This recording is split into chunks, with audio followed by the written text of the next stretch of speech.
morning again. My name is Susan Yancey, and myself and Jennifer Mason are both here. We both work for the Leukemia and Lymphoma Society, and we thank all of you for being here tonight because this event is a complete fundraiser for LLS and for patients who are battling cancer and their families.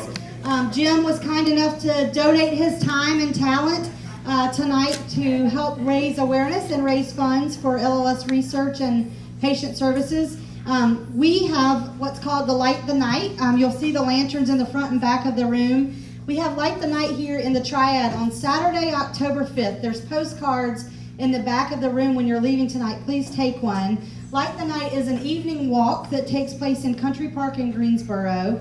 It starts at 5:30, and everyone that comes is there to help raise funds and awareness for those who are battling cancer, survivors, walking in memory of someone they've lost. So everybody that comes in support gets a red lantern. Everyone that comes who is walking in memory of a loved one lost carries a gold lantern. And our patients and survivors of all types of cancer carry a white lantern. And it starts at 5:30. There's a live band. There's lots of activities for all ages. And at 7 o'clock, we have a program on the stage. And the culmination of the program is that all of our patients and survivors hold their white lanterns in front of the stage in a circle as everyone else holds their red and gold lanterns around them. And then we all walk around Country Park Lake with the lights shining off of the water. So it's just an amazing night. And this event is helping to raise awareness and raise funds. So we really thank Jim. Besides him being good looking, he also has a kind heart. So we're glad to have him. But with no further ado, welcome, Jim. All right. Thank you, Susan. Thanks so much. All right, what a crowd. Thank you guys for coming out. And I will say, that Light the Night is a beautiful event. If you get a chance, and if you ever have a survivor or anyone close to you, it's a great event. But thank you guys for coming out. Did everybody get a drink tonight? Everybody get some drinks? I think it's important because the more you drink, the funnier this is going to be. It's just a theory I have, but I got to tell you, I feel pretty good about it. Yeah, I do. And by the way, the show is about an hour and 15 minutes. And we should be right on time because I tend to talk fast, and I've been drinking coffee the last 3 hours, so I think we'll be right on track, and I think we'll have a great time. What else do we say? Oh, it's a shame you didn't get to hear the playlist very much because the playlist only played in the back of the room, but I want you to know we had a lot of preparation for it. I prepared all that music, and it was a very diverse bunch of music, and everything from Joe Walsh to the Beatles to Belle Biv DeVoe. And I thought about putting that song, the Humpty Dance song. You guys know the Humpty Dance song? You ever hear that from the digital record? His name's Humpty. Pronounced with an umpty, likes his oatmeal lumpy, he wants to funk thee. Yeah, take those lyrics, Bob Dylan. Yeah. But it was great. But I will tell you, there was a lot of preparation that went in tonight, and I really want to thank a lot of people that have contributed. So obviously, the Light the Night folks, Randy who used to own the Bistro set up all the chairs tonight. The folks at Skyline Exhibit donated the stage tonight. By the way, speaking of the stage, I cannot count the number of people said, "Are you worried about falling off there?" I'm like, well, now I am. Yeah, now I'm worried about it. By the way, if I do, we're supposed to laugh tonight, so it's okay to laugh, right? It's funny unless someone gets hurt, and it's hilarious. So yeah, I should be able to stay on the stage. But yeah, we had a lot of people contribute. My friend Edgar came up and hooked up all this sound system for me and lights, and he was here for like 2 hours. Drug his teenage son out here. And the funny thing about that, you might be asking yourself, well, what does Edgar do for a living that he has all these? Is he like a rock star or a DJ? No, he's a doctor, actually, yeah. But he wants to be a DJ. And I gotta tell you, clearly he's committed, folks, okay? So if you see him later, book him. I don't want to point him out, he's in the green shirt right there. Yeah. And then I also want to mention that everyone serving you tonight is a volunteer. So everyone that's serving your drinks and checked you in. And by the way, all your tips will be donated tonight. So let's give it up for the volunteers. All right. Yeah. By the way, I too am a volunteer. I'm giving the gift of laughter tonight. That's the plan. That's the plan anyway. And by the way, I've been working really closely with Jenny from Skyline Exhibits and Susan from Light the Night. And I kind of jokingly refer to them as my handlers, because I'm the headliner.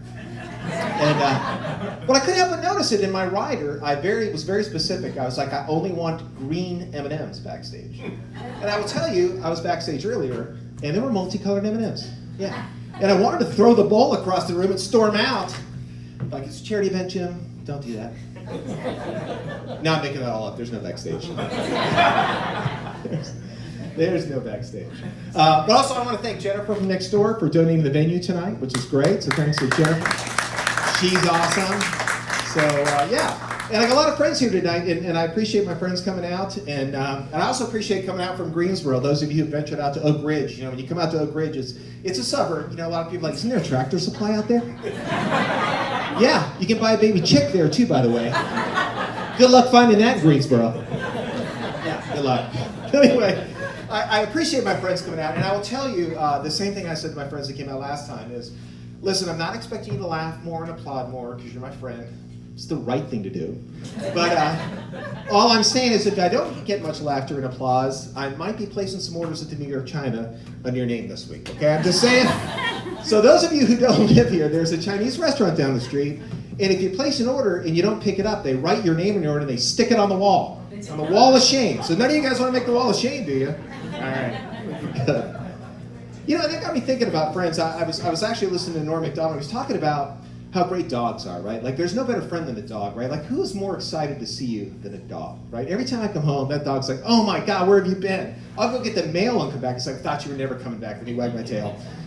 But they say that dogs are loyal. And it occurred to me just today, I was like, I'm not sure about the loyalty thing. And I'll tell you why. Because we have two cute little dogs. We have a Chiweenie, which is part Chihuahua, part Dachshund. And then we have a Chorky. Apparently we like dogs with a ch in the name. And we got the Chorky, by the way, because when I got the Chiweenie, Melissa, my wife, is like, well, this dog, I wanted a small dog. I'm like, that is a small dog. That's a Chiweenie. She's like, it's not small, but I'm like, I've eaten burritos bigger than that dog. That is a small dog. She's like, have you heard of a Chorky? I'm like, oh, no. And now we have a Chorky. But it occurred to me, I'm not sure they're so loyal because you know what else they're loyal to? Food. Food, especially Duncan, the Chiweenie. It's all about the food with him. And I think if he could speak, and I had a sandwich in my hand, and I said, someone said to him, Duncan, you can have this sandwich, but you will never see your owners again. He'd be like, sandwich, definitely. Sandwich, I'm in for the sandwich. Yeah. By the way, I forgot to thank, so our friends, John and Angela actually donated the speakers. They couldn't be here tonight. But John's another one where I asked him, I said, John, and I'm just getting to know John and Angela. I said, why do you guys have a speaker system like this? I mean, do you DJ? Is your dream to be a DJ as well? And he said, no, I just figured if a party would have a great sound system. I'm like, wow, I need to get to know them better because clearly they have awesome parties, right? Yeah. And I'm a little bit jealous because I actually played some music with friends of mine. I played drums. And I'll pause there because you might be thinking, oh my God, he does stand-up comedy and he plays the drums? Anything he can't do? I gotta tell you, I'm pretty special. That's what my mom's been telling me my whole life. And my wife, she says it too, but she's like, oh, you're special. But anyway, we would love to have a setup like this. We don't have anything this nice. But the funny thing about playing music with these guys, my friend Ron Rogers, I play drums. We have they play guitar, bass, and musicianship-wise, we're pretty good musicians. We have yet to learn a song from beginning to end. You will never hear us play. And it's really driven by two reasons. One is Ron is a really good guitar player. So he'll just start jamming, and then we just start jamming, and then 9 minutes later we're done. And it sounded great, but you know what it's not? It's not a song. And the other problem is we like to drink when we play, and I found that the drinking is not cohesive with the learning so much. Yeah, so we've yet to learn a song, but if you want to hear like a 9-minute of Sweet Home Alabama, yeah, come on, we'll rock that for you. We will. So Ron and Roger are also a golf buddy of mine, as is Edgar and Dan here. I like to play golf. You have any golfers here tonight? Yeah. Yeah? That's a shame. It is, right? Because is there more of a love-hate sport than golf? Let me tell you how it goes with guys with golf. They're like, man, I'm psyched to play golf tomorrow. It's going to be great. And then you play the front 9, you're like 4 over. You're like, I'm killing it. And then on the back 9, you're like 12 over. And you're like, really with the 12 over? Like, 4 putts? How many times did I 4 putted? I moved the ball 500 yards in 3 strokes, and it took me 4 strokes to move it 10 feet. Stupid game. You guys want to play tomorrow? Yeah, all right. And that is golf. So when I first started playing golf, I will say this. I've gotten decent at golf recently. And I'm not saying good. I'm saying decent. Like, I'm respectable at golf. Like, I'm in the 90s, if you know golf. So I'm not great, but I finally got a handle on it. And what's interesting about that, and the reason why I mention that, is I've been playing for 20 years. It has taken me 20 years to just get decent at it. Can you imagine that? Like, I played racquetball, 6 months later, pretty good. Tennis, yeah, 6 months later, I got the hang of that. Golf, 20 years to get the hang of it. And I was, the first time I played golf, I was playing in a work tournament, and I had never played much golf. So I was like, I don't want to embarrass myself. So I took some lessons, And I went to the driving range, I took a seat, and I was like ready to go. And I go to this, it was a best ball tournament, so they paired me with a really good golfer. And are we recording too, Dan, by the way? Yeah, awesome, good. This is good. By the way, it's going to go viral, so be ready.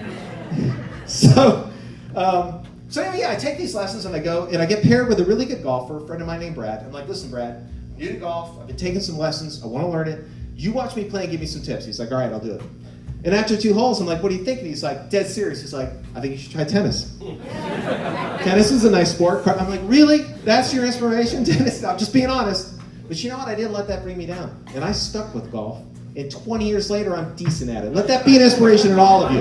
Yeah, follow your dreams. 20 years from now, you could be a decent DJ. You stick with it, Edgar. Stay strong. Stay strong. Yeah. By the way, I did want to say one more thank you. And it's not thank yous all night. I want to thank Duke Power for the energy. No, that's the whole routine. At the same time, you're like, oh my God, he's so grateful, and he plays drums. Oh my God, it's true. I am. But I want to thank my wife, because I love her. She supports me, everything I do. But I came to her and I said, I want to try stand-up comedy. Instead of saying, oh, stand-up comedy, yeah, have you been taking your medication? Did you need your meds, honey? No, she was like, yeah, you should totally do that. You should totally do it. Let's do it. So she's always very supportive. And by the way, she has quite a sense of humor herself. Those of you who know her may know this, but I'll share one little story with you. Now, before I settled down with her, I was actually engaged twice and broke it off. So I had a little history. My dad said if I broke off one more engagement, he was going to count that as one marriage. So, but I was young. I didn't know. When you find the right one, I found the right one. But we had opened a bank account with Ally Bank, and I called, and apparently Melissa had set the account up, and I called and I said, gave my security number, and they said, sir, we're going to need you to answer the security question. I'm like, sure. And they're like, how many times were you engaged before you got married? And then I didn't know the answer. It's like, is it 2 or 3? Because the third one's stuck. Like, oh my God, am I going to get access to this account? Anyway. But she's great. She's great. So, love her. So anyway, it's great to be back. It's great to be back performing at Oak Ridge. I actually made my comedy debut right next door at the Bistro. And now I have moved 30 feet over here. So clearly, I'm killing it. I am killing it. But at least this isn't my first stand-up. It's actually my second. This is the second time. Second time I've done stand-up. But it's okay, we already got your money. That's good. It's already gone to the cause. Yeah. But I do love Oak Ridge. And, oh, by the way, I want to thank Patty Stokes, who wrote a great article about it for us. So thank you, Patty.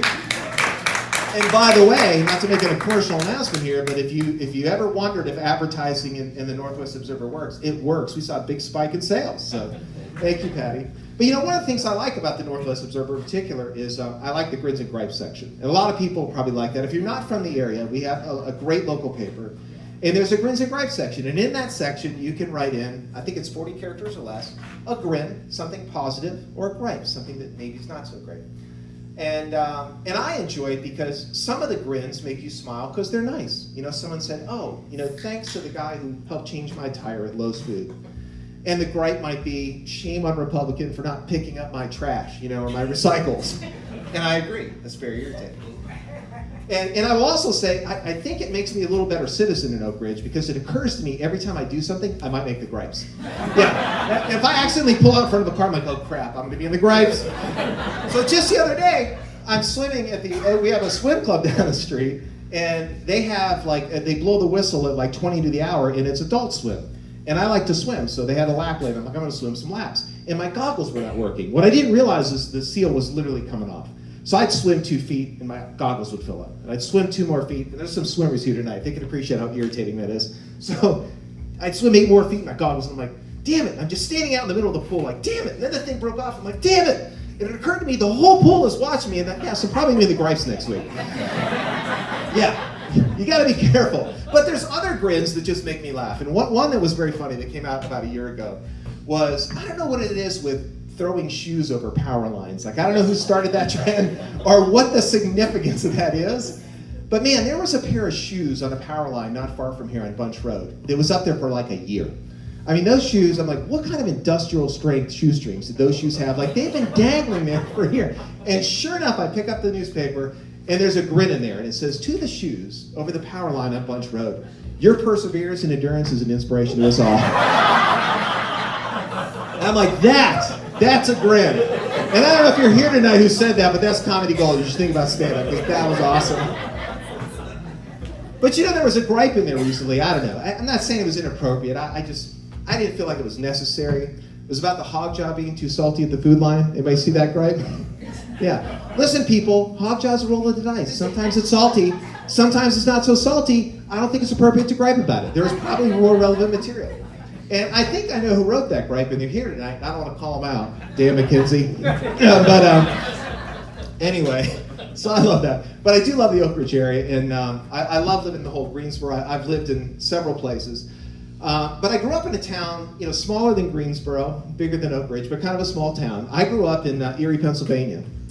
And if you don't know Erie's often referred to as the Mistake on the Lake, which is the kind of banner you want from your hometown. Where are you from? Mistake on the Lake? But Erie's known for a lot of things. In fact, I can remember one time I was at a friend of mine's house, and his grandfather was there, and he's kind of a crotchety guy. He's like, "Hey, Roberts, where are you from?" I'm like, "Erie, Pennsylvania." That's something to be proud of. I wasn't waving the Erie Pride banner. I was just answering your question. That's where I'm from. But Erie's known for a lot of things. It's known for being very cold and getting lots of snow. They constantly break snow records. Every year you're going to hear about Erie. I think this year was 129 inches of snow in December. They were also known for the lake being very polluted. You may recall that was the only Great Lake that caught fire. Yeah, that lake caught fire and burned. And I grew up swimming in that lake, and I think I'm okay. Melissa seems to think it explains a few things, but I mean, it may be why I'm growing this little third ear right behind my ear. I'm getting this third ear. No, that's not true. It's a nipple. I got a third nipple. No, that's not true either. But I say, as much as I pick on Erie, it is beautiful there in the summer. July 14th through the 19th. If you're ever there, that time of year, beautiful, beautiful place to be. So, but I also, growing up in Erie, I had some small town experiences that you might not get in the big city. And one of those experiences, I was a paper boy. You guys remember paper boys and paper girls? Yeah, I don't know if they still exist today or they had them in the big city, but I was definitely a paper boy. And that's a real character building experience for a child. And I'll share with you why that is. For starters, when you're a kid and you have a dirt bike, right? You ride your dirt bike, you want the pear seat. You don't want the banana seat. The banana seats are typically for girls' bikes. You might as well just put a basket and a bell on your bike if you got the banana seat. But I had to have a banana seat for the stupid saddle that the newspapers went in. They would go on those saddles. Your bike would never stay up. It's always hitting the tire. It's ridiculous. But anyway, the one thing you don't want to happen when you're a paper boy is to have an extra paper at the end of your route, especially on the winter and especially on Sunday. Sundays are the worst day for paper boys. And you remember why that is? Because the Sunday paper is the thickest paper. There are people who only buy the Sunday paper. That's the parade section. That's all the inserts. And yeah, you don't want to have an extra paper, because if you have an extra paper, let me tell you, they didn't print extra papers. If you had 32 houses on your route, you got 32 papers. And if there was a paper in your bag, either you messed up or they did. And again, you don't want that to happen. You don't want it to happen in winter. And by the way, speaking of the Sunday paper, all those inserts. So apparently in the late 70s, they had the technology to print newspapers. They did not have the technology to insert inserts into the paper. So we would go to this big metal box, and we would take our bale of papers out, and then there'd be 8 other bales of inserts, and we'd have to stand out there in the freezing cold and insert all the inserts. Did I mention it was a character building experience being a paperboy? Yeah. But sure enough, one day I come home, middle of winter, freezing cold. I come home, there's an extra paper in my bag. I'm like, I sure hope they printed an extra one. And I, take the 9 layers of clothes off that I needed to essentially survive in the middle of winter there. And I sit down to a nice warm breakfast, and the phone rings. And it's Mrs. Johnson. And she didn't get her paper. I'm like, son of a... So I got to put all my clothes on, which are wet now, by the way. And I got to go back out in the freezing cold and walk all the way to her house, which I do. And by the way, her name's not Miss Johnson. I'm protecting her identity and potentially getting sued. I really want to say it, but I'm not. But anyway, so I get all the way to Miss Johnson's house, and she had me put the newspaper in this little bin that was just to the right of her door. And there was a paper in there. I'm like, that's odd. And then I look, it was that day's paper. So I ring the bell. I'm like, hi, Miss Johnson. You mentioned that you didn't get your newspaper, but I couldn't help but notice it's in the bin. And she's like, oh, it was so cold, I must not have seen it. Thanks. Grabs the paper, shuts the door in my face. Yeah. So I peed in her yard every day the rest of my childhood. Yeah. And I'd like to think I did some harm. I'd like to think I killed some plants or some grass, but at the very least, I felt a lot better. Yeah. But the other experience we had growing up in a small town was playing down at the railroad tracks. Yeah, because why wouldn't you want your young child miles away from you playing in front of a speeding locomotive that essentially can't stop? But that's where we spent our days, down at the railroad track. So one day, we stumbled upon the kind of good fortune a young kid can't imagine. Apparently, a freight car that had boxes of Tussie Cream deodorant on it, a bunch of those boxes spilled off and it spilled all over the track. There's just Tussie Cream deodorant everywhere. And I'm not sure if you're familiar with Tussie Cream deodorant. Kind of is what it says. Cream deodorant, Tussie brand. Still exists today, by the way. But today it comes in plastic jars. But back then it came in glass jars. And we learned pretty quickly that if you take a glass jar of cream deodorant and you throw it up in the air and it hits a railroad track, it explodes awesomely. And hence began the Tussie Wars, where we would just throw deodorant at each other to be exploding. It's one of the better times I've ever had, frankly. You know, I look back at my life, it's like marriage, childbirth, Tussie Wars. I mean, it was in the top 5. Top 5 for sure. So funny enough, I come home one day, my brother and I, and my dad's like, why do you guys smell so good? I thought you were playing at the railroad track. And we told him, we're like, well, there's this Tussie Cream deodorant. My dad's like, that's good deodorant. You should bring some home. And I'm thinking, really? You didn't want to just go to the store and buy deodorant for $3? You want us to dig it out of the dirt? It's not like it's in sealed boxes, but he wanted it, so we brought it home. So sure enough, we bring home a couple dirty jars of Tussie Cream deodorant, and he unlids it and spoons it into a nice clean jar, throws the dirty jar out, leaves this other jar on the table with a spoon in it, and then goes and does something else. And my mom, who was a nurse at the time, working odd shifts, wakes up from a nap and sees a jar on the counter with a spoon in it. You can see where this is going. It goes where you think it's going. Yeah, she ate a big spoonful of Tussie Cream deodorant.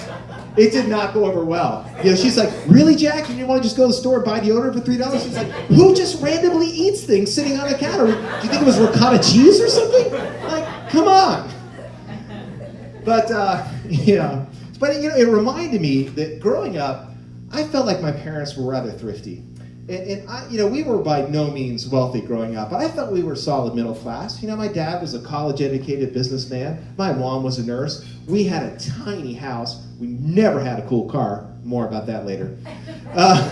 So, I mean, there had to be some discretionary money somewhere, but I didn't feel like it was getting spent. And here's a couple examples.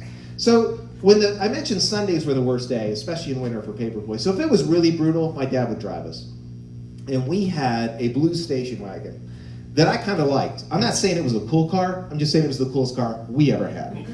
So you remember those station wagons with the wood panels? Yeah, it didn't have the wood panel, but it was that car, and I liked that car. And we go out one day, he's driving us, and that car is like this, like a V. And I'm like, what's up with the car, Dad? He's like, guess we'll be taking your mom's car today. It had literally rusted in half. You know, in the north, there's a lot of salt. The frame had run, that was it. That was the end of that car. So my dad goes out later that week to find a nice used car. God forbid he get a new car.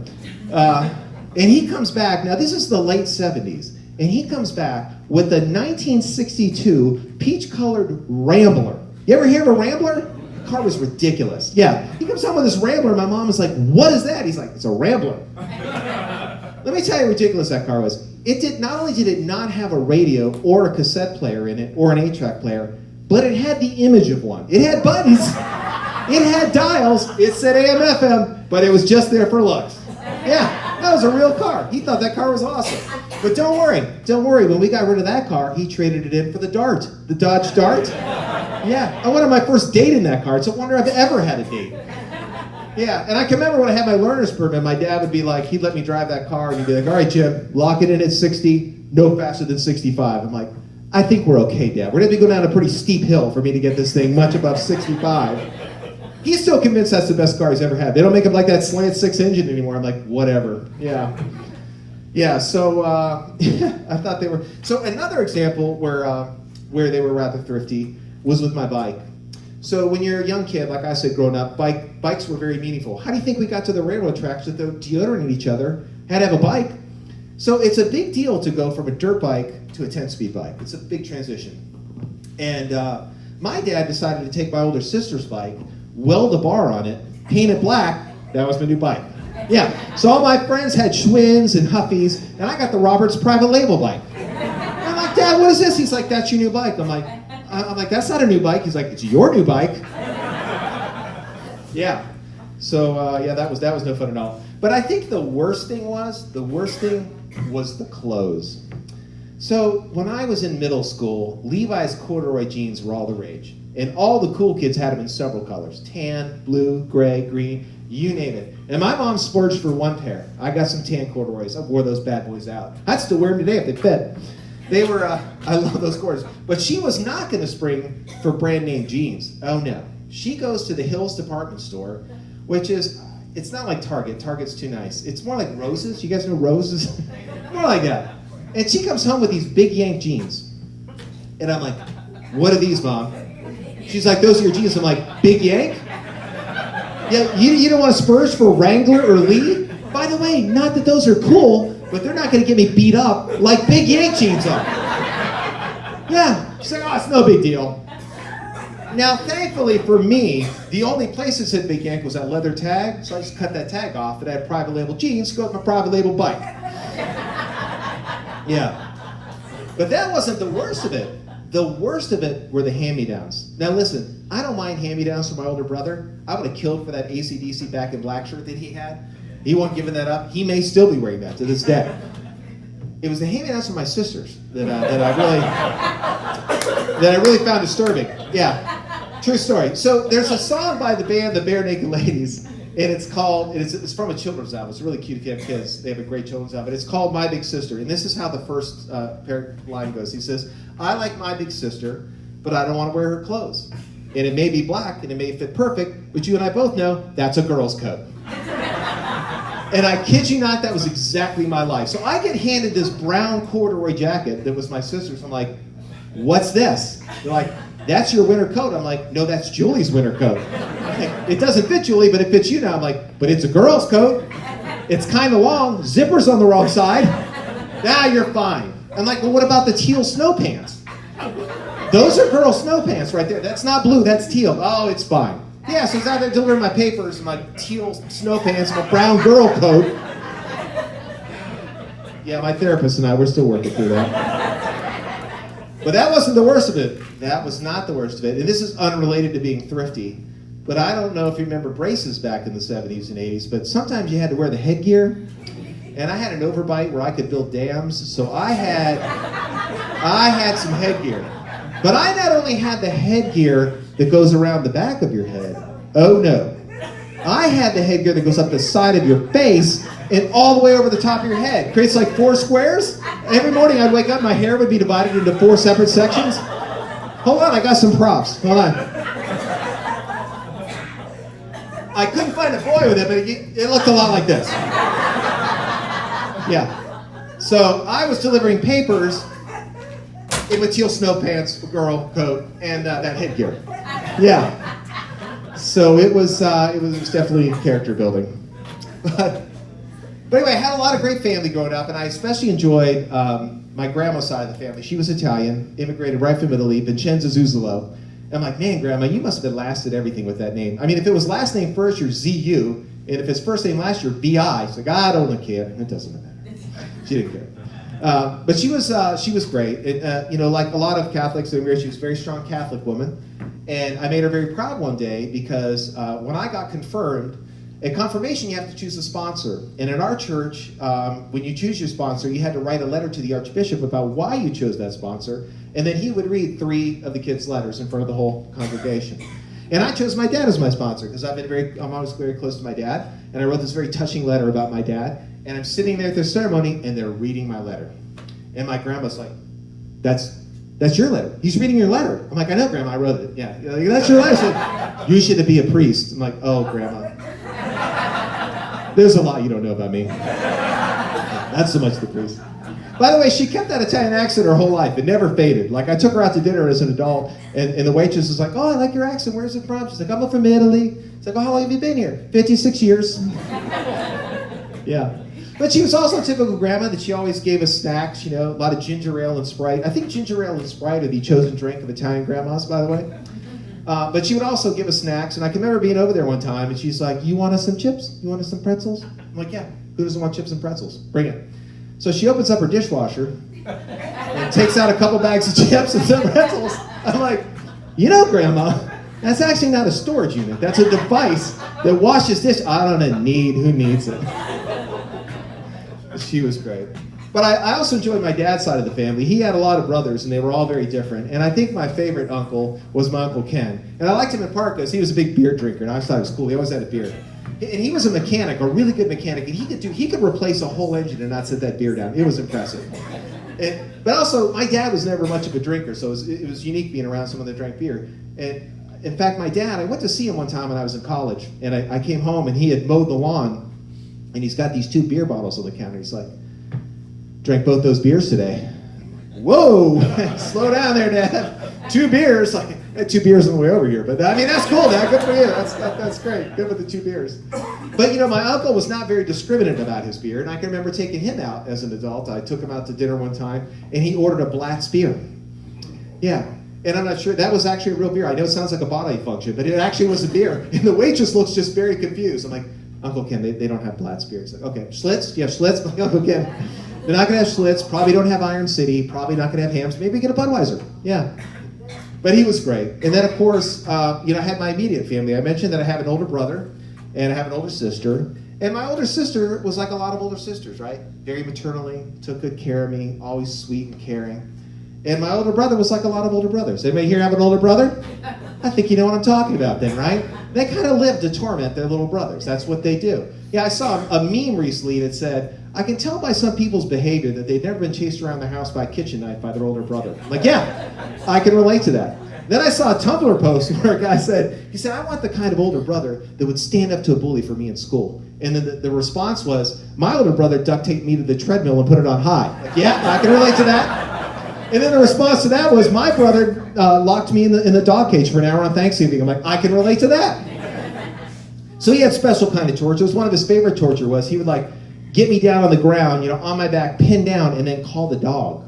And the dog would start licking your face. And you can't yell because then you're French kissing the dog. I mean, it was brutal. Yeah. And then, a special moment I can recall as well was the first time he was allowed to babysit me without my sister there. So my parents are not a minute out of the neighborhood. And he's like, hey, I need to tell you something. Those aren't your real parents. They don't love you. And they are never coming back. And then he just leaves. And I'm like, what?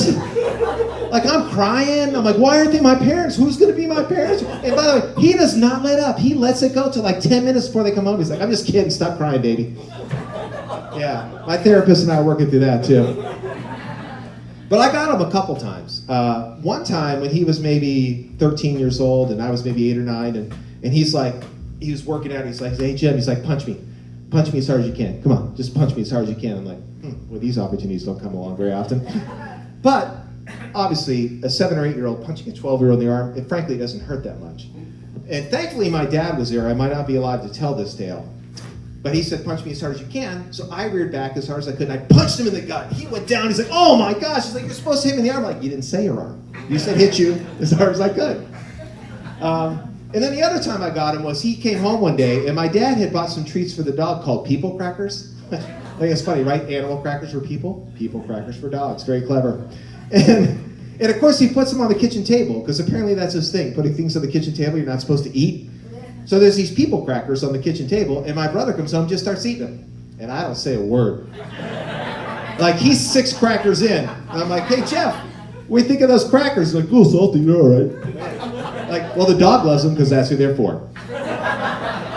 Yeah. So anyway, I had a nice childhood growing up in Erie, and then when I was 14, we moved to Atlanta, Georgia. And it's very interesting because I was a freshman in high school, my brother was a senior, but he was ready to go. Like, for whatever reason, he always wanted to live in the South. So, I mean, very popular kid, a senior in high school. You'd think he wouldn't want to move. He's like, I got my bags packed. When are we leaving? Let's go. I, however, was a little skeptical. I mean, I was a freshman in high school. I had a girlfriend. Like, I didn't know much about the South. I'm like, don't they kind of talk funny down there? They kind of have funny accents. Like, what's the name of the high school I'm going to? And it's like Sprayberry. I'm like, really? Sprayberry High School? That's the name of high school? He's like, yeah. I'm like, well, what's the middle school? Is it Mayberry? He's like, no, actually, it's Mabry. Like, oh, that's great. So it's like Mayberry but misspelled. That's better? Yeah. It's the year of the Atlanta child murders. I was feeling pretty good about things. But anyway, I moved down there and I loved it. Went to high school and college here. Had a great time. But anytime you move somewhere, it's a little different culturally. Like, if you move from the north to the south or the east to the west, things are just a little different. Not a big deal. Like in the north, we might say you push a button. In the south, they might say you mash a button. You adjust to these things, not a big deal. The two things that threw me off, interestingly enough, were food items. Yeah, I had never had okra before. I'd never had okra. And I'm at lunch one day, and I'm having lunch with a friend of mine. I'm like, man, something is wrong with this zucchini. It's got all these slimy seeds in it. And he's like, hey, dork, that's not zucchini. That's okra. I'm like, oh, all right, I'm learning. And now, by the way, I love Southern vegetables. My wife's from the South, and I love like collard greens and black-eyed peas. And I can never forget, I was out to lunch with her one day, and she's called me a Yankee for a long time. And we go to this Southern restaurant at the Atlanta airport called Pascal's, and I get the vegetable plate. I got the black-eyed peas, the cornbread, the collard greens, and I'm dipping my cornbread in my collard greens. She's like, huh, where'd you learn that? I'm like, learn what? To dip your cornbread in your collard greens. I'm like, I don't know, just did it. She's like, you're one of us now. Apparently that's what it took. 10 years of being a Yankee. All I had to do was put my cornbread in my collard greens. I could have been a Southern. Yeah. But the other food item that threw me off, interestingly enough, was a jalapeno. I had never heard of a jalapeno. Apparently we didn't eat a lot of Mexican food where I grew up, and I just didn't know what a jalapeno was. And interestingly enough, I got a job in a Mexican restaurant. Now, if you've never heard the word jalapeno before, how much you think that word's spelled? Maybe like H-A-L-I-P-I-N-A. Jalapeno, right? Yeah. So I'm working at the Mexican restaurant, and I made the bulk stuff, like the guacamole and the rice and the beans. And they're like, like my first day, they're like, Jim, go in the cooler, grab some jalapenos. I'm like, got it. So I'm in that cooler for like 10 minutes, freezing. I don't see any jalapenos. And I come out, I'm like, there's no jalapenos in there. There's a bunch of jalapeno peppers. You guys want those? Yeah. And that's when my name changed from Jim to Jalapeno. Yeah. Jalapeno, need more rice. Jalapeno, need some beans up here. I had to get another job just to get my identity back. Yeah, it was very humbling. So I did a lot of odd jobs actually in high school. I worked at a discount store, sort of like Target. It was called Richway, and we were called front end guys, whatever. We did everything. We helped bag. We would push the carts from the parking lot. But the task I liked the least in that job was we would run this machine. I call it the Billy Goat. And the Billy Goat is not the technical name for this machine, but you might not even know that this machine existed. The Billy Goat was like this giant vacuum cleaner with lawnmower engines that sucked up trash in the parking lot. So you would run this stinky, loud lawnmower vacuum machine down the parking lot. Yeah, it was not fun. But you know what you can't pick up in the Billy Goat that is very frequent in parking lots? You might not know this. Yeah, full diapers. Yeah. So when I wasn't running the Billy Goats, I'm picking up diapers. Chris Schoolow's make a note of that, okay? I don't want to see any diapers in the parking lots. So yeah, that was a unique experience. And then, by the way, that summer, I turned 16, and I really wanted a car, and I had to save some money. So there was a Po Folks restaurant right next to us. I don't know if you've ever heard of Po Folks, but it's Southern cooking. It was Po Folks, then it was Folks, and then it was gone. But I worked there. So what I did was I would work at Richway during the day, and then I'd go work at Po Folks at night. And when I was doing my training, they give you your wood chip name tag, and then you have to say, I'm Po, but I'm proud of something. And I'm like, I'm Jim, I'm Po, and I'm proud of my wood chip name tag. Like, I don't know, I just really want to buy a car. And of course, all my friends would come heckle me. They'd come from Richway, go get lunch, and Jim, fry yourself some chicken, buddy. But let me tell you, got a car that summer. Jim got a car that summer. Yeah, I got a 74 Camaro. That thing was bad. And the first thing I did, by the way, was put a Sex Wax sticker on it, right on the bumper. I didn't know what Sex Wax was. I just thought it was cool because it had sex in it. Yeah. Turns out, by the way, that it's surfboard wax. Yeah, I didn't know that, but I thought it was pretty cool. Yeah. So, and then another job I had was before I could work at restaurants and stores was I mowed lawns. We had a neighbor that was a real estate agent, and homes that were not occupied, she would pay me $15 to mow their lawn.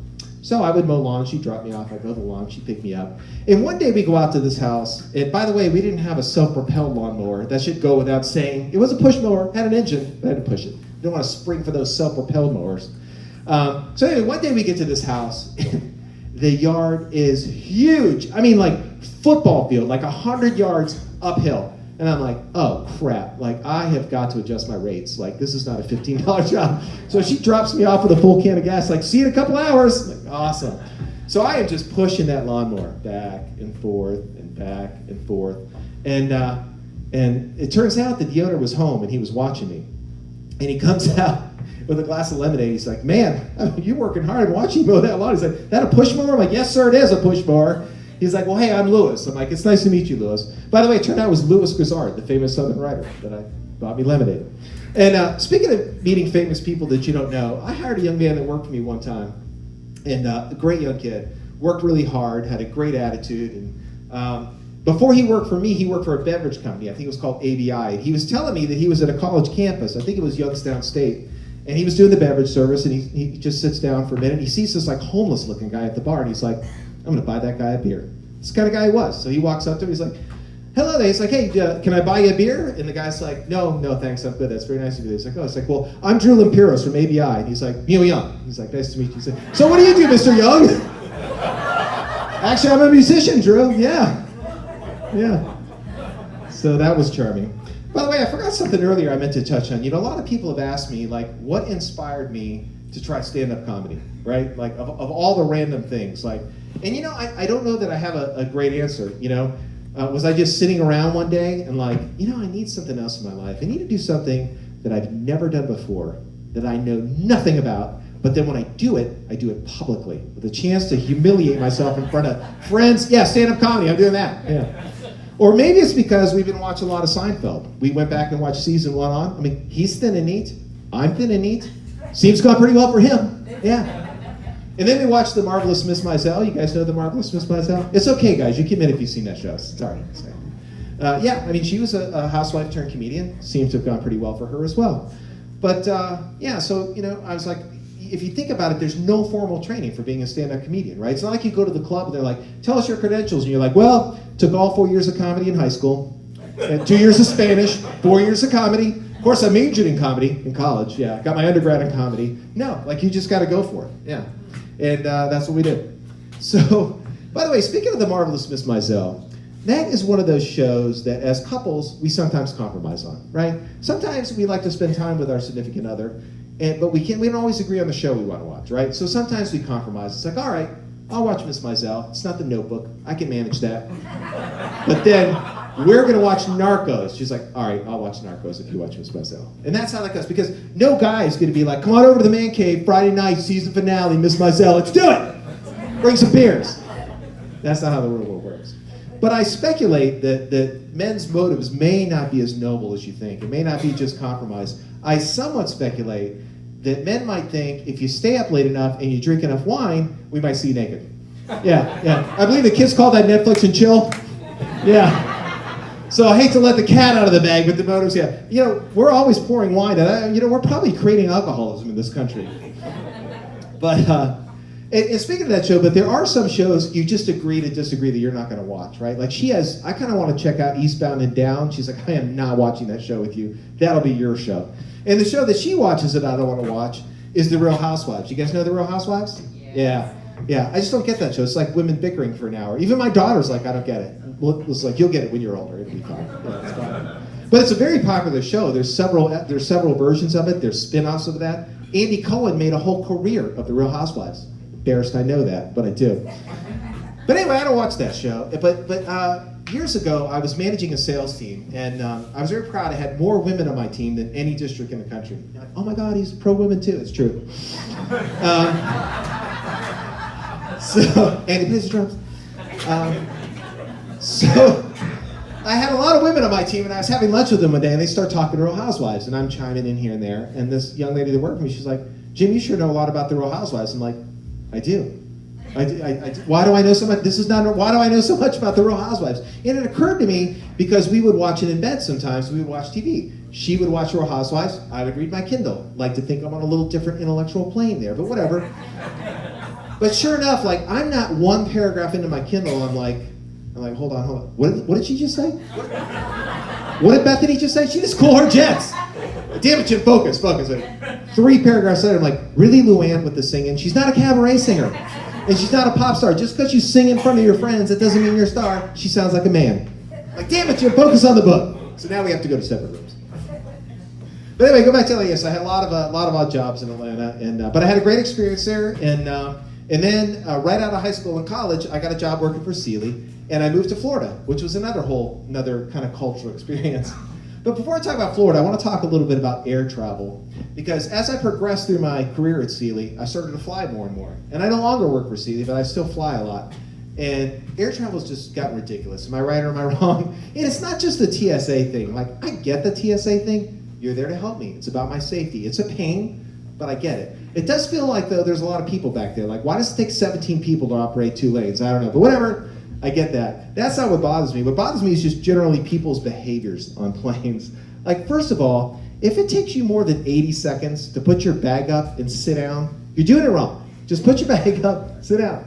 But the other thing is people are very oblivious to people around them. Like when I'm on a plane, I try not to talk on my phone. I'm less than a foot from someone. I'm sure he doesn't care to hear me on my phone. But that's not most people. I got the guy next to me who brought us chicken wings. You know, he's eating his chicken wings, stinking up the whole plane. And then he gets on his phone. Yeah, I'm on my way to Tampa. Yeah, I'm on the plane. Yeah, I got the file. You want me to send the file? I can send the file. It's a big file. It's probably PDF it. Maybe I zip it. Will we zip it? I can zip it. I'm like, yeah, you can zip it, jackass. Yeah. So now when I go to the airport, hold on, I gotta get some water. Talk amongst yourselves.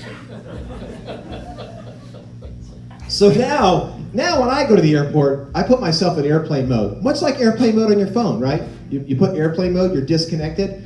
I put my earbuds in, I'm disconnected. I literally could be on a flight for 3.5 hours. And if you said, Jim, for $5,000, which of these 3 people was sitting next to you? I'd be like, oh, shit. I could have used that money. Yeah, I wouldn't be able to spot them. I once walked by my sister-in-law at the airport 3 times. She's 6 feet tall. Walked by her, she's like, Jimmy, what? I'm like, airport mode, airplane mode. Yeah. But now my wife, Melissa, she's not like that. She's very aware of her surroundings all the time. And I like to sometimes refer to her as Gladys. You guys remember Gladys from Bewitched? I may be dating myself a little here. But for those of you who don't remember Bewitched, Bewitched was about a couple and the wife was a witch, a good witch. But she didn't want people to know she was a witch, right? So they kept it on the down low. But Gladys, the neighbor, she was onto it. She's always looking through it. But something's going on over there. And that's Melissa. And I love her. But we have a neighbor across the street from us. I literally have never met this neighbor. I've never spoken to them. And it's not because I'm antisocial. We just never had a chance. Our kids are at different stages. Like, there's no reason for me to know them. But, just the other day, she's like, oh, I see Joe's home from college. Yeah. I'm like, they have a kid named Joe? He's in college? Like, how do you even know this stuff? And you know how when you go to the beach and you rent the umbrella, and then there's the family next to you that has the umbrella and the family next to them? Let me tell you, by noon on the first day, she's got the 411, right? I'll come down at lunchtime. She's like, and by the way, she's never met them. She's like, all right, here's the scoop on those people next to us. That's Bill and Susan, and that's their little boy Caleb, and it's his sister Caitlin. She's a teacher, he's a lawyer, and that's their nanny. Yeah, and she's wearing that tiny little bathing suit, and the wife is not having it. You got all that before noon, right? Haven't even said hi to him? Yeah. So anyway, so going back to South Florida. So I moved to South Florida, and I moved to Southeast Florida, like the Fort Lauderdale area. My territory was Dade, Broward, and Palm Beach, which is very diverse in itself, right? Palm Beach is very different than Dade. But Southeast Florida is very much like a Seinfeld episode. It's a lot of New Yorkers that come down there during the summer months.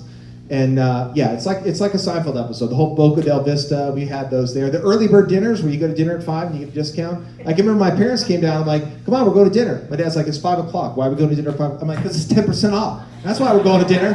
Chop, chop. Yeah. And they bickered a lot too. They seem like very angry people. I'm like, I don't understand why they're so angry. They don't work. They're living in Florida during the winter. They should be happy. I went to New York to visit for work, and I was visiting a friend of mine. He's like, what brings you to New York? I'm like, I want to see what pisses you people off so bad. Is it the buildings? Is it the traffic? Like, they need to lighten up down there. And of course, we had seasons, so people would come down like October through April. And you didn't have to tell me when season was. I could tell by the traffic patterns. The people got smaller and the cars got bigger. Yeah. Seinfeld said that, and he's dead on right. And they also drive slower. And Seinfeld said, I don't understand why older people drive slower. They have less time than any of us. Like, they should be driving faster. He's like, they should go their age. If you're 80, go 80. Like, right on. That's the only material I borrow from him, by the way, but it is relevant. It definitely is relevant. The other thing about octogenarians and elderly people, and I'm not picking on elderly people, because I'm also a hospice volunteer. Like, oh my God, he's a hospice volunteer too? It's true. It's true. So the one thing I don't understand about that is, what's with all the full-on nudity in the locker rooms? Like, I don't understand it. Like, is the deal is, once you turn 62, you don't have to put a towel on anymore? Is that the deal? Because every time I'm in the locker room, they're just having full-on conversations, just strutting around butt naked. And they're not just talking naked. Oh no, they're stretching, they're leaning over, the bathing suit. Oh my God, I can't unsee that. I just can't. Yeah. I get to work and I'm like, Jim, how's it going? I'm like, so many wrinkles. Like, There's one guy there that he's having a full-on conversation with me. He's there when I swim sometimes. He's got his leg up on the bench. He's like, hey, Jim, how's everything going at work? I'm like, oh, yeah, the company's really penis well. Performing well. The company's performing well. Yeah. So, yeah, but I digress a little. So in South Florida, it is very different there. Like I said, Palm Beach to Dade, and my first sales meeting was in Palm Beach, and I would do Saturday morning meetings. So I'd bring these big breakfasts. You know, I had like donuts and fresh danishes and fruit and coffee and juice. And I show up for my Palm Beach meeting, and it's like, where's the bagels and lox? I'm like, yes, bagels and lox, got it. I'm learning. My next meeting is in Hialeah, which is 90% Hispanic, and I show up with a lot of bagels and lox. I'm like, where the hell's the donuts? I'm like, all right, I'm getting cultured, people. Bear with me. But I really love the culture down there. I love Palm Beach, and I love Miami. And while I lived down there, by the way, I really tried hard to learn the Spanish language. I did, and I thought I was doing well at it. I did these Pimler CDs, and this one account that I really like called La Canastilla Cabana. By the way, if you're a Cuban drug lord, you might shop there. They have some crazy furniture. They had like the bars with the fish tanks in them, and the beds with, I'm pretty sure they did the whole Scarface set from that place. But they were great people, and I loved calling on them. And I got promoted, so I was TOing that account to the other rep. So I take her into the store, and we go over to where the mattress department is, and it's gone. She's like, calling this account much? Apparently not, because all the mattresses are gone. And there's no one there except a maintenance guy changing the light bulbs. And he obviously only speaks Spanish. I'm like, hey, Brenda, don't sweat this. I know Spanish. So I'll go over there. I'm like, disculpe. ¿Dónde están los colchones? Excuse me, where are the mattresses? And then I'm like, you know? And then he answers me, didn't get one word of it. Not one word. Like, he just answers me, and she's like, well, I'm glad you weren't asking for my heart medication, because I'd be dead. Yeah, so I didn't know it as well as I thought. But it reminds me, I get a kick out of the random use of Spanish words in pop music. I don't know if it's a trend or what, but I've heard it in a couple songs. Two that come to mind. One is the song Vertigo by U2. I don't know if you've heard of that song. Surely you probably know the band. But at the beginning of that song, the singer says, uno, dos, tres, catorce. And then he starts jamming. And I'm like, what the hell? What did he just say? Like, most kindergartners can go uno, dos, tres, cuatro, cinco, seis. It even rhymes. He just went 1, 2, 3, 14. I'm like, what the hell happened with 4 to 13? Like, why did you just randomly jump to, like, I don't know, we're U2, we're the biggest band in the world. We skip 4 through 13. But my favorite random use of Spanish words in a song is by Shakira featuring Wyclef Jean. You might have heard that song, Hips Don't Lie by Shakira. I like Shakira. So I'm trying, by the way, maybe if our band, maybe if you had, I like the songs with the featuring people. Maybe if we featured people, we could learn a song from beginning to end. I'll work on that. But anyway, so I'm trying to imagine the meeting with Wyclef Jean and Shakira. And I'm trying to like, this is him explaining the song. He's like, okay, Shakira, here's how the song's gonna go, all right? I'm gonna start off, I'm gonna say, no fighting, no fighting. Nothing to do with the song. I'm like, why the hell is he saying no fighting? It's called Hips Don't Lie, but whatever. And then he says, then I'm gonna say your name and be like, Shakira, Shakira. Then I'm gonna say 3 random words in Spanish, and then you go. And she's like, okay.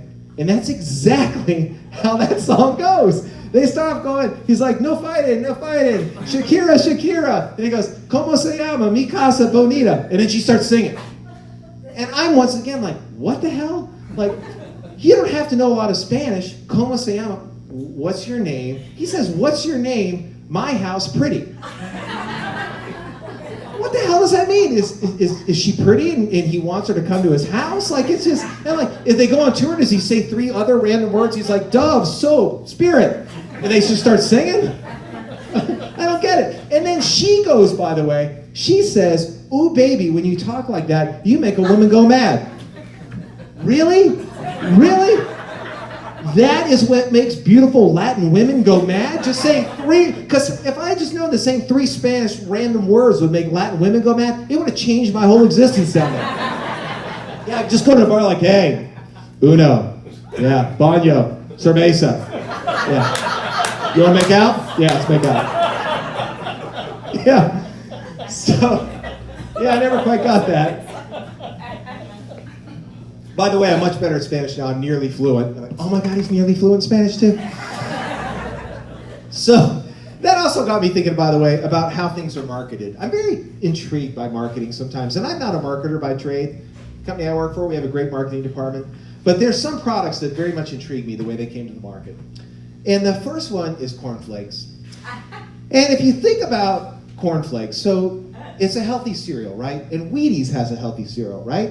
And Wheaties is very smart marketing, right? They said, we got a healthy cereal. It's made from wheat. We're going to call it Wheaties. And let's put athletes on the box. Let's put Olympic athletes. Let's put Michael Jordan on the box. And because what you put on the box is important, right? It goes in thousands of grocery stores across the country. And it was very successful for them, right? I mean, that's great marketing. To this day, people go, man, that guy's got a lot of energy. Must have had his Wheaties. Yeah, that's great marketing. So now we got cornflakes. And I'm trying to imagine that marketing meeting. I'm trying to imagine you got Bill and Steve and Susan over there, and then you got the director saying, okay, so we got a healthy cereal, like Wheaties, but it's made from corn, all right? We need to think about what we're going to put on the box. Bill's like, I got it. Yeah, Bill? Chicken. Let's put a chicken on the box. And they did. They put a chicken on the box. To this day, there is a chicken on the cornflakes box. And by the way, had I been in that meeting, I would have been like, everything okay at home, Bill? Like, listen, I know divorce is hard. We're all here for you. Let's not talk about putting chicken on cereal boxes, okay? Because, I mean, what's the message there? What are they trying to say? Is it healthy because a chicken eats corn? Well, a goat eats wheat? I don't see a goat on the Wheaties box. And you know what blows my mind is these are not small companies. This is the Kellogg Corporation. This is a crazy Kevin Powell. I would have thought they could have done a little better than that. Yeah. So the other one I'm intrigued with is McDonald's, another very large global company.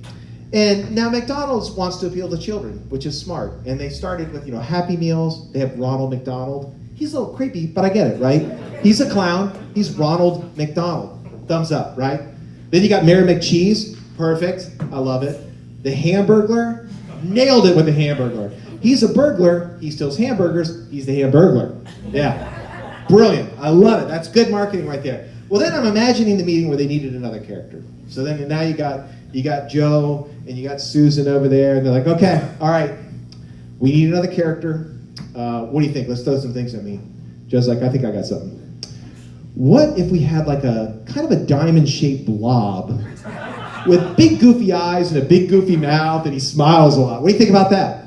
That's perfect. I love it. Yeah, let's go. Keep going. We need a name. What do you think about a name? He's like, what about Grimace? Why don't we call him Grimace? Yeah. Do you know what the definition of grimace is? It's a twisted, ugly expression of pain or disgust. That's what the definition of grimace is. And apparently, that is what this is. Yeah.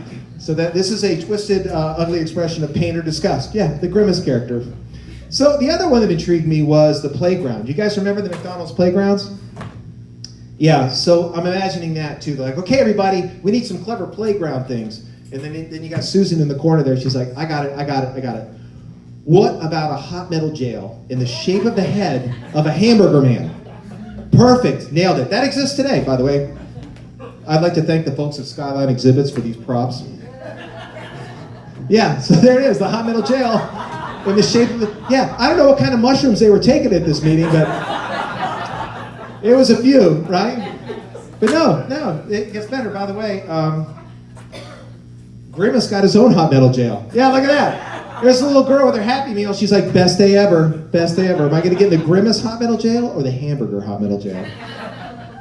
By the way, I have a friend named Carrie, and some folks here know her. Carrie loves to say best day ever, and it cracks me up, because first of all, I'm like, Carrie, there can only be one best day ever. You can't keep saying that. But I love her enthusiasm. Like, I think that's great. But the other thing is thinking about her, she says best day ever about things that I don't think you and I would think of the best day ever. She's like on Facebook, she's like, 35-mile bike ride on this beautiful day. Best day ever. Like, Carrie, if you think a 35-mile bike ride is the best day ever, then we need to talk about day drinking in the beach, because there are much better days than that. Anyway, so yeah, we're all over the board here. So now, back to Florida. I lived in Florida for a couple of years, and then I got promoted back to Atlanta. And I moved back to Atlanta. When I lived in Atlanta, I lived in a part of town that was like right in between a really rough part of town and right between a really nice part of town. And there was a small sliver where I lived. And at the time, I was a youth mentor. Oh my God, he's a youth mentor too? It's true! It's totally true, I was. So I'm mentoring this young man, Jerome. And by the way, we're still friends today. He's married, he's having a baby, it's awesome. But anyway, Jerome was probably 11 or 12. And we got to get gas, and we're in the rough part of town. So there I am in a rough part of town. I had a fancy car, I had a Lexus, that was cool. No Sex Wax sticker, though. I was a little good beyond that. But, so we're in this rough part of town, the gas station, and I'm filling up gas, and I get in the car, and he's like, Jim, I think these people are looking at me. I'm like, it's not you they're looking at, Jerome. No, I assure you, it's me that they're looking at. You know, it reminded me of a story. Another time I was trying to do something nice for someone and could have gotten in potential trouble. And that was when I was living in Florida. My boss calls me one day and she says, hey, I hate to ask this of you, but my son's sick and I need someone to pick him up at school and you're near his school. If you could just pick him up, I'll be right behind you. I'm like, no problem, I'll grab him. He's like 8 years old or something. So I go pick up this boy and he gets in the car and he immediately just throws up all over himself. And my first thought was, gonna be a good bonus year, for sure. But my second thought was like, man, I got to get him out of that shirt. You can't bring him home with this throw up. And I'm wearing a t-shirt under my shirt. So I thought, you know what? I'll give him my t-shirt and I'll just wear my dress shirt. So we proceed to go to Wendy's and we're in the men's bathroom and I'm shirtless with an 8-year-old. I'm like, oh my God, what was I thinking? I'm going to go to prison. I'm just trying to go. I'm like, hurry up and put that shirt on. Thankfully, no one saw us. We got out of there alive. Yeah. But now I have kids of my own. I know a little better. Yeah. And you know, it's funny, I have a mixed relationship with kids because, you know, on the one hand, you gotta love kids, right? In a lot of ways, kids are more fun than adults, right? Like, no adult has ever asked me what my third favorite reptile is, but a kid has. I think it's hysterical that a kid would think that I have 3 favorite reptiles. Not only did I have 3 favorite reptiles, he doesn't want to know the first one, he wants to know what my third favorite reptile is. It's lizard, by the way. But now I do find, like, the older I get, though, I don't like being around young kids as much. You know, I'm kind of happy with my adult time. But I will say the one exception is I do love to hold babies. Like, who doesn't want to hold a baby, right? I mean, they're adorable. They're soft. They smell like powder most of the time. They're great. And when our kids were little, by the way, you know, we read all the books, and I read the book about how you swaddle the baby, you know, so they'll fall asleep like they're in the womb. And I got great at swaddling babies. Like, I would wrap our kids like Cuban cigars, man. They would just conk out. And I can remember one time I had my son all swaddled up. I'd just given him his bottle, and I really want to rinse the bottle out, but I don't want to walk to the next room and put him down. I'm like, I'll just put him here on the counter. He'll be fine. So, not at the edge of the counter. I mean, he was like way up there. And it's not like he could have gone anywhere. He was all wrapped up. But of course, my wife walks in. She's like, oh, look at this. What have we got going on here? Yeah, let me get my picture. I might need it for the custody hearing. Yeah. But I would say I do love to hold babies, but I would also tell you, as an adult male, I don't often get the opportunity to hold babies, right? Like, what am I going to do? Am I going to go down to the playground, hang out at the playground? Like, hey, that's a cute baby. I like that baby. I'll hold that baby. Want me to hold that baby? Yeah, I tried that once. Now my picture's at the post office. Yeah. And, you know, another instance, but like I said, because I don't enjoy being around children, I swear they're, like, more drawn to me now. And I shouldn't say I don't enjoy being around children, just maybe not a lot of children. But they're naturally drawn to me now. It's like I have some sort of pheromone I emit. And another example is I'm walking in Six Flags amusement park one day, and I'm just walking down the park, and all of a sudden some kid has my hand. And I look down, and he looks up. We were both pretty surprised. And I'm like, oh, great, I caught a kid. This is awesome. And thankfully, his dad was right there. We solved the problem pretty quickly. Apparently, I look like his dad from behind. Good-looking guy, tiny butt. But, can you imagine if I had walked another 10 feet, he'd be like, what the hell, man? Why are you holding my... Didn't I see your picture at the post office? Yeah, it was awkward. I can think of another example. I'm at the beach, and by the way, I jokingly tell my kids sometimes that I have an alternate ID, Max Power. I got it from The Simpsons, because that's my IQ plane.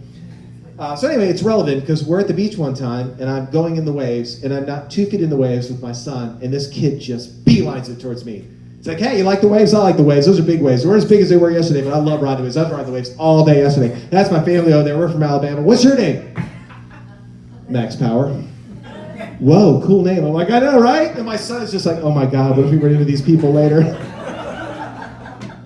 And then there was another instance. We were at some friend's house, and they had converted, it was when our kids were little, they invited us over one evening, and they had converted their playground, their basement, to just like a playground for kids. They had a bouncy house in their playground. Like, how awesome was that? Are you familiar with that? So anyway, they had this bouncy house in the basement, and we're all down in the basement. The kids are jumping around the bouncy house, and the power goes out, and blam! It is like pitch dark instantly, and it is pandemonium. The house starts deflating. Kids are screaming, Mommy! And Mom's like, Billy! And I'm trying not to laugh, because the whole thing's pretty funny. You know, I mean, they're not going to die. We got a little lights on our phone, but it's very traumatic for a lot of people.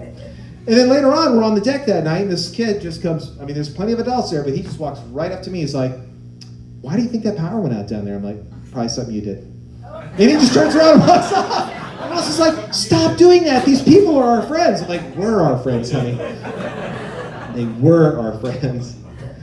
But anyway, so I lived in Atlanta for a long time, and then I moved here. I moved to North Carolina, and we really love it here. And I remember when I moved here, my brother was like, giving me a hard time. He's like, he thinks he's a big city guy now. It's like, oh my God, you're moving out in the country. You're not even living in Greensboro. You're living in Oak Ridge. Yeah, there might be a Shetland pony farm outside my neighborhood, but I wear that as a badge of honor. I think that's awesome. But he's like, yeah, you're living out in the country. And I'm like, oh yeah, Jeff, it's horrible out there. Let me tell you, my house is twice as big as yours. It's half the price. My taxes are less. My insurance is less. It's 5 degrees cooler. I'm an hour from the mountain. I'm 3 hours from the beach. And the traffic here is, oh my God. Oh, that's right, there's no traffic here, Jeff. Been here 9 years. Yeah, what was I thinking? But it's funny, I'm a little hurt because, while he tortured me as a youth, we're close now, like a lot of brothers, but he's never come to visit me. I've been here 9 years. But I know why he hasn't come to visit me, and that's because he's single and he's a serial dater. Yeah, he's on Match.com. You familiar with the Match.com? Yeah, he needs to tone it down a little with the Match.com. So a friend of mine was talking to me. He said, hey, Jim, I don't know if Facebook necessarily imitates life, but if it does, your brother's going to need a new liver. I'm like, yeah, he's going to need to do something else because something's going to fall off if he does not calm down out there. He's off the charts. I remember him telling me one time that he was dating this girl, and I thought they were going to be serious. They planned a trip together. They were going to the Bahamas. And he leaves her house late in the evening, and he's at the intersection. And apparently Match.com is like Facebook. When you're on it, people can see you're on it. It shows you're live. And I think she suspected that he was going to get on Match.com. 3 in the morning, he's on Match.com. She gets on Match.com, and his phone rings. And she's like, hey, jackass, you don't leave a woman's bed and go get on Match.com. I'm like, wow. What did you say? He's like, I said, we still go to the Bahamas? Yeah, not so much, by the way. They did not make it to the Bahamas. Yeah, but now we're here, and we love it here. Our kids love it here, and we have 2 children. We have a 15-year-old boy and a 12-year-old girl, and I'm always amazed at how different our children are, and it's true with a lot of parents. It's not just gender and age. Kids are just very different. My son, for example, is like very much a rule follower, very thoughtful, very intellectual, very pragmatic and literal. My daughter just wants to wear cute clothes, be around her friends, have a great time. Like she's like, yeah, let's do this. And I'm glad they complement each other. But a great example was, in fact, it was Mike. Mike calls me and he says, hey, Jim, I got this daybed thing. If you can get it out of my room, you can have it. I'm like, I'm in. So I tell the kids, I'm like, you want to go with me and get the daybed? And Jack, being very thoughtful, is like, is it that you need help with the daybed? Because obviously I wouldn't want to go get a daybed. And my daughter's like, hell yeah, let's get a daybed. What's a daybed? But she was in. She was in. And by the way, we get her home, she's like, can I sleep on that daybed? I'm like, yeah. She slept on that thing for like 9 days. That's it. But it's good that they complement each other. But she was literal about one thing recently, and that was this stand-up comedy. I was taking her, she was doing cheerleading at the time, and I was taking her to cheerleading, and I said, Charlotte, by the way, I'm doing stand-up comedy. I think when I go over to the bistro, I said, it's probably going to be pretty big, probably going to go viral, probably I'll be famous. It's like, Dad, you're not going to be famous. I'm like, you don't know. I could go viral. She likes Ellen, by the way. I'm like, probably going to be on Ellen. She's like, Dad, you're not going to be on Ellen. I'm like, I might be on Ellen, Charlotte. Don't crush my dreams. Why are you going to crush my dreams? And by the way, I brought that conversation up with her, not to brag like I'm a stand-up comedian. I brought it up with her because, I don't know if you noticed, but the older your kids get, the harder they are to talk to. And I get not knowing what to say to a 12-year-old girl. I've never been a 12-year-old girl, but I've been a 15-year-old boy. And I got nothing. I talked to Jack, I'm like, so you like the Fortnite? The Fortnite's great, I hear. Is that still a thing, the Fortnite? I don't know. Do kids skateboard today? I don't know. But anyway, I get home later that night, and Melissa's like, by the way, Charlotte's worried about you. I'm like, what do you mean Charlotte's worried about you? She thinks you're going to be sad because you think you're going to be on Ellen. So if you see a video of this and you want to forward it to Ellen, feel free. I'd love to prove her wrong. But anyway, but my son, like I said, he's very little, and I can remember another instance we were in the car with him, and he was turning the dome light on and off at night. I'm like, Jack, you can't turn the dome light on at night. It's illegal, and I could go to jail. I'm too pretty to go to jail, so don't turn the dome light on. And sure enough, the next day, we're driving, and there's some prisoners on the side of the road. He's like, man, a lot of people have their dome light on, huh, Dad? But yeah, Jack, that's why we have rules. There's anarchy without rules. And another time he was kind of literal was we had this, he was littler, he was probably 6 maybe, and we had this book called The Halloween Parade that he liked, and it was really cute. When we opened up the page that had the actual parade, he just starts naming the characters. He's like, Nurse, firemen, homeless guy, policeman. I'm like, whoa, back up. Well, homeless guy, Jack? What's with the homeless guy? He's like, yeah, that's a homeless guy. I'm like, no, Jack, that's a hobo. He's like, well, what's a hobo? I'm like, a hobo is a guy. Maybe we should read the dinosaur book. Dinosaurs are a good book, right? And the last thing he said, last thing that kind of sums them up is Charlotte was very little. She was probably 3. He was probably 5. We went to a play at her school. And you were either a gingerbread man or a baker. And it was adorable.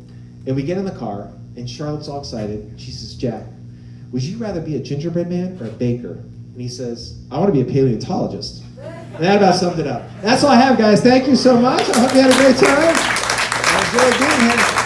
Make sure to close your tab out, and thank you again.